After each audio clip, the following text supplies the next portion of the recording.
Hello all you amazing people. Remember, you're always amazing because you clicked on a small YouTuber's video. Currently we're at 493 subscribers. Thank you guys so much. We're only 7 away from 500. That's just insane. So yeah, what I'm gonna do today is just provide a lot of information about Yoimiya, and you know, maybe this can influence the way you think about Yoimiya, maybe in a positive light, maybe in a negative light, whatever. First of all, Yoimiya has an ICD. However, I don't really think this matters. You can easily just come in here with a C6 visual, and that's also a problem. Her best partner is a C6 character, which kind of sucks for her. Not her best partner, Yelan is her best, when we're trying to do the most damaging meta team, but if we're talking a more free-to-play friendly team, you want C6 Fischl, and C6 Fischl can basically she basically negates Yoimiya's ICD problems. There is also the machine gun Yoimiya comp where you use Xingqiu, Yelan, and I think Fischl at the same time, and you just use them with Yoimiya, which is just a really fun team to use. I've used it before. Fischl is the only character that can get around Yoimiya's ICD. However, I don't think that holds her back necessarily. Yoimiya's ICD, if she didn't have it and she was able to proc vaporizes all the time, then Hu Tao would be worse. Hu Tao is basically a direct replacement, which is the second biggest issue. She has a direct replacement in Hu Tao. Depending on what playstyle you want is which one I guess you should go for. And I feel like Hu Tao is a lot more intensive if you don't have the C1. And even with C1, one person commented was like, I'm just tired of her gameplay, which is just, it's fine. People get tired of gameplays. I'm not a fan of Hu Tao's gameplay, so I kind of want to go into a burst build, but I have this set on her, so I can't really do that. Speaking of burst, Yoimiya's burst is never going to be used. I'm sorry to tell you, but it's actually, not only is it mid in what it does, it's also mid because it gets her best set, basically, because Yoimiya's best in slot artifact set is literally just prevents you from using your burst if you don't have a decent amount of energy recharge, and honestly it's not worth going for the energy recharge to use your burst, so I honestly never use it. It's literally all her gameplay is to me is press E and then left click, and it's a great gameplay. I've never gotten tired of it. I feel like a lot of people just, they look at Yoimiya, they look at her cons of ICD and all this, and they don't actually look at her damage. And it's like, I've been taking my Yoimiya into Spiral Abyss. I believe in this Spiral Abyss, I actually took her into the first half of floor 12, and that's how I 36 started.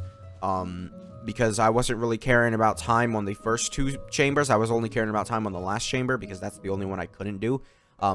Sadly, I wasn't actually able to do the second half chamber 3 with her. So when the snake goes underground on her 5th hit and the 5th hit doesn't hit, and when we're talking about the ICD issues, it comes back up and it's like, oh yeah, the 5th hit does like over 100,000 damage. Not really, not with a vaporized team at least. So the 5th hit does a lot of damage, so when the snake goes underground and completely dodges the 5th hit, it's kind of annoying. Okay, so here we are with this. I'm just gonna use my C1 Kazuha. I don't really care. Normally I try not to, but honestly it doesn't matter. Look at this damage. 33,000, 40,000, 53,000 there. It's just insane. Yeah. And then also another thing I would like to point out is that people, when we're talking about a Hu Tao versus Yoimiya burst build, there is a lot of value in not doing all your damage in one hit and also doing your damage in one hit. They have both their pros and cons. So let's say for Magu Kenki, right? You want to fight Magu Kenki, but he immediately goes invincible if you try and hit him with a lot of damage. He has a certain health bar that makes him go invincible. It's right at the start. If you're able to do damage before then and get him to that point, and then you can one-shot him with a burst, that would be great. But Yoimiya does a pretty well job at handling Magu Kenki, because if we're looking at this, it lasts for 10 seconds. It's a pretty good duration on there.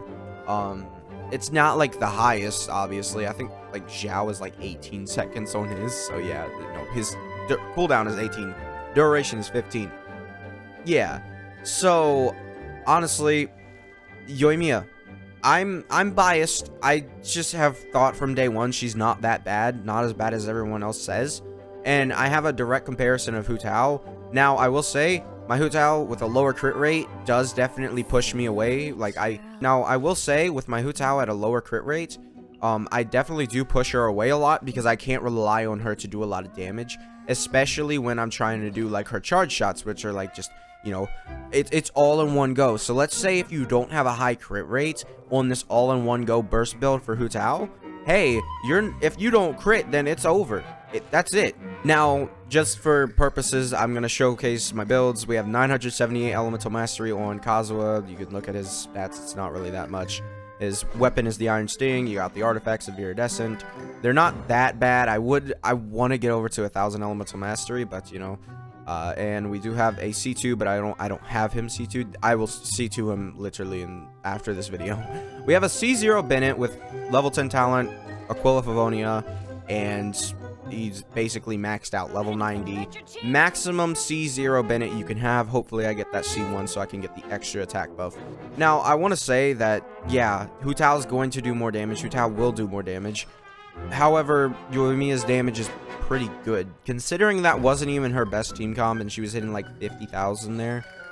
Now, we will say that once we hit official, that's going to go down, but I mean, you can consider some official C6 attack partly because of Yoimiya, because of how fast she attacks. If you are a robot, then yeah, sure, the damage difference is going to be good for you. But there's a stat that goes around, it's like, Hu Tao's better, that's 60%. She does 60% more damage. And it's just like, no. I'm sorry, but no, not in the actual game. Hu Tao more does like 20% more damage what it feels like. And I mean, I have they were pretty decently close when I made that like 20% sort of thing. Now they're not really that close with a 51.89. And then we go over to Hu Tao and she's over here at a 52.68.5. So it's not like the closest, but it is pretty close. And also scaling with crit rate is a great ascension stat to have. I think it's the best one.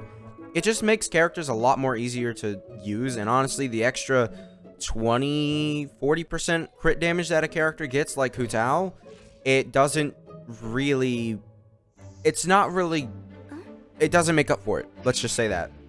It doesn't. Because I could take all my artifacts that I have on Yoimiya and put it onto my Hu Tao. Hu Tao's still going to have like 50-something crit rate or 60% crit rate. I much prefer my Yoimiya that has 200% crit damage and 75% crit rate.